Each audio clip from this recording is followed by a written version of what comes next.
Saya Febiola Graciela Mali, mahasiswa semester 6, Program Studi Agroteknologi, Minat Perlindungan Tanaman, kelas PLT 1. Saya akan menjelaskan tentang laba-laba dan belalang.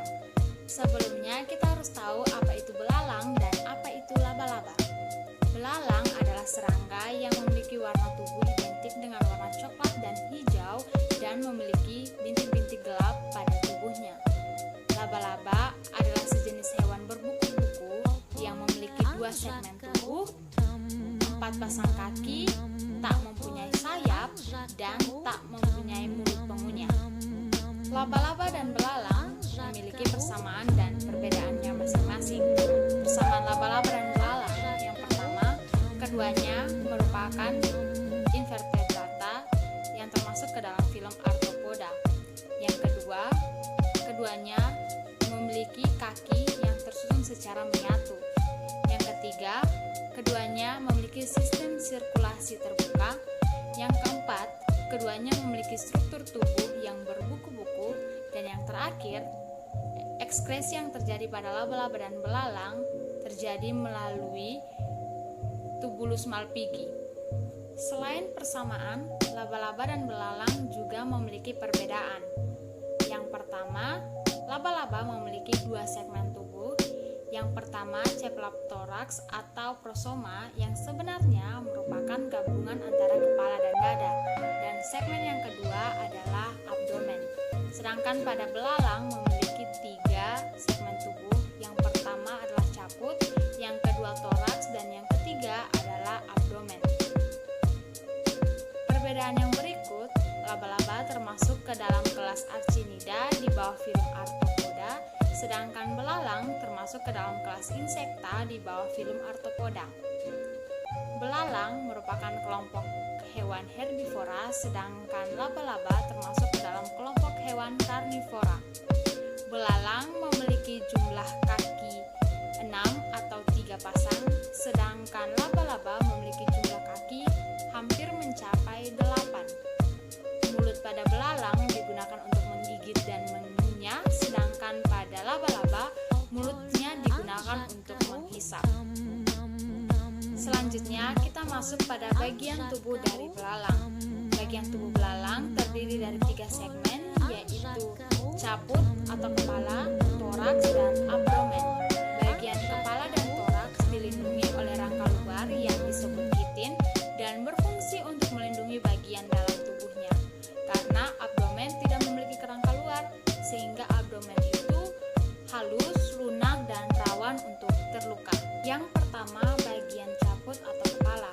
Bagian kepala dari belalang tersusun atas 2 pasang mata majemuk, 3 mata tunggal atau ocellus, sepasang antena, dan alat-alat mulut. Alat-alat mulut terdiri dari bibir atas atau labrum, 2 buah mandibula dengan sebuah hipofaring di antara 2 buah maksila. Tipe mulut belalang dimasukkan ke dalam tipe mengunyah dan menggigit. Bagian mandibula pada mulut belalang berfungsi untuk memotong makanan, sedangkan bagian maksilanya berfungsi untuk mengunyah makanan yang sudah terpotong. Fungsi dari antena dan mata yang ada pada kepala belalang yaitu sebagai organ sensorik untuk mendeteksi kondisi yang terjadi di sekitar lingkungan belalang tersebut berada. Mata memiliki peran untuk melihat karena dapat mendeteksi warna, cahaya, dan pergerakan. Sedangkan antena digunakan untuk mendeteksi sentuhan, suhu, getaran, bau, dan pergerakan udara. Bagian kedua dari tubuh belalang yaitu toraks. Bagian dari toraks dibedakan menjadi yang pertama, bagian depan disebut protoraks, bagian tengah disebut mesotoraks, dan bagian belakang disebut metatoraks. Masing-masing segmen tersebut memiliki sepasang kaki.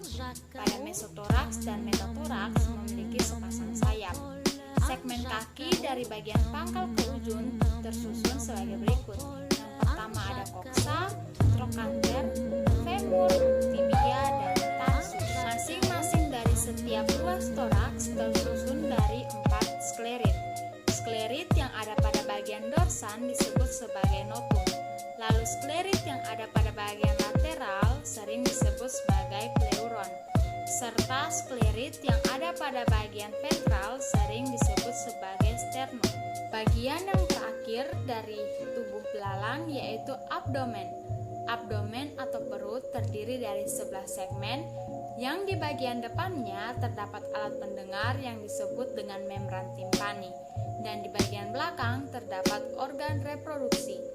Pada belalang betina, organ reproduksi mempunyai spermateka yang berfungsi untuk menerima spermatozoa yang dikeluarkan pejantan serta ovopositor yang digunakannya untuk meletakkan telur ke dalam substrat. Pada belalang jantan terdapat alat kopulasi yang digunakan untuk menyuntikkan spermatozoa ke spermateka yang dimiliki oleh belalang betina. Selain organ reproduksi, pada bagian abdomen tubuh belalang juga terdapat sistem organ lain, yaitu sistem pencernaan dan sistem pernapasan. Selanjutnya, saya akan menjelaskan tentang bagian tubuh dari laba-laba. Pada bagian tubuh dari laba-laba hanya terdiri atas 2 segmen, yaitu bagian kepala atau cephalothorax dan bagian perut atau abdomen. Kedua bagian tubuh ini hanya dipisahkan oleh bagian pinggang yang terlihat kurus yang disebut dengan pedicel. Pada bagian kepala terdapat sepasang kalisera atau alat sengat, sepasang pedipalpus atau alat capit, dan 6 pasang kaki untuk berjalan. Kalisera dan pedipalpus merupakan alat tambahan pada bagian mulut. Selanjutnya, pada segmen yang kedua, yaitu abdomen, terdiri dari mesosoma dan metasoma. Pada bagian posterior abdomen terdapat spinneret yang merupakan organ berbentuk kerucut dan dapat berputar bebas. Di dalam spinneret terdapat banyak spigot yang merupakan lubang pengeluaran kelenjar benang halus atau kelenjar benang abdomen. Kelenjar benang halus mensekresikan cairan yang mengandung protein elastik dan akan mengeras di udara membentuk benang halus yang digunakan untuk menjebak mangsa. Laba-laba bernapas dengan paru-paru buku atau trakea. Paru-paru buku adalah organ respirasi yang berlapis seperti buku dan terletak pada bagian abdomen. Ekskresi yang terjadi pada laba-laba terjadi pada bagian tubulus Malpighi. Laba-laba memiliki 4 pasang kaki yang membuatnya mampu berjalan dan memanjat bahkan pada kondisi yang paling sulit sekalipun. Pada masing-masing ujung kaki terdapat rambut-rambut yang disebut sebagai skopula. Berkat skopula inilah laba-laba dapat berjalan pada dinding atau dalam keadaan yang terbalik. Demikianlah pembahasan saya tentang belalang dan juga laba-laba.